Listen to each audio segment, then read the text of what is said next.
Get a couple slush readers together and it never fails. One will ask the other, what's the worst thing you've ever seen? That's right, this is another episode of the Slush Pile Horrors.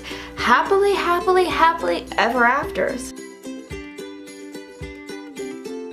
I'm Annie Gates for Flash Fiction Online. If you want more Slush Pile Do's, don'ts, and the dreaded Slush Pile Horrors, head on over to Patreon and become a patron of Flash Fiction Online. If you're watching this on YouTube, make sure to subscribe. So why are happily ever afters such a slush pile horror? In real life, happily ever afters are a great thing, and I hope for your sake that your life is really that happily ever after. I hope that you're surrounded by people who know how to minimize conflict, that everything at work goes well, that no one ever argues with you, and that if people ask you questions, it's not to undermine you, but it's because they genuinely want to know more about whatever it is you're talking about. I hope that your kids listen and the love of your life loves you back. But in fiction, all these things really make for some terrible stories.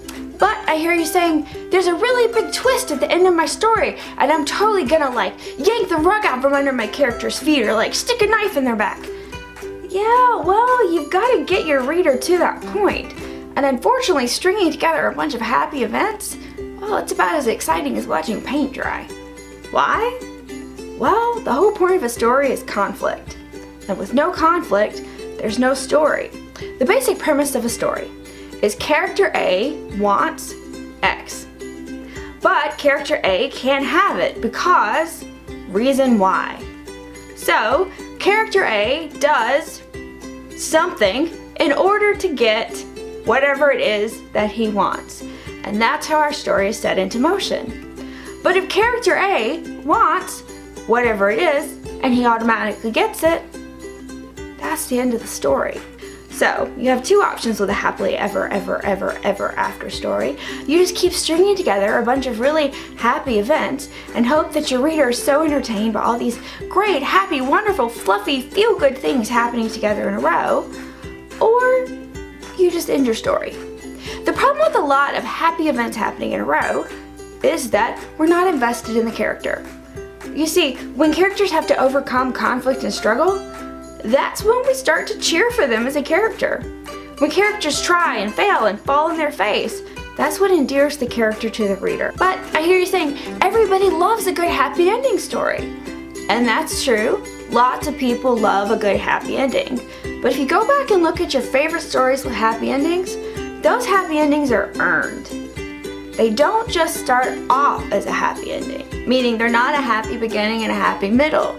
Usually, they're pretty dire in the beginning and even more dire in the end, and really, really, really dire up until the very last minute when the character finally breaks through and pushes through to the end and gets whatever it is that they were finally working for. Nothing in fiction is ever free, and that includes those happy endings. So what do you do about it? Use your characters. Characters are flawed. Characters lie. Characters mislead. Characters fall on their faces. Characters make really poor choices. Other characters deceive. Other characters get in their way. Life gets in their way. Characters have bad timing. You see where I'm going with this, right? Okay, good. So go out there and write those really happily ever afters. But along the way, be a really terrible, horrible, awful person and do all those terrible, horrible, awful things to your characters so they can have those happily ever afters. Make them earn them. That's all I've got for today. Thanks for sticking around to the end. I'm Annie Gates for Flash Fiction Online. If you're not already a patron, head on over to Patreon and become a patron of Flash Fiction Online. And if you are a patron, thank you. We really couldn't do it without you. Thanks and happy writing.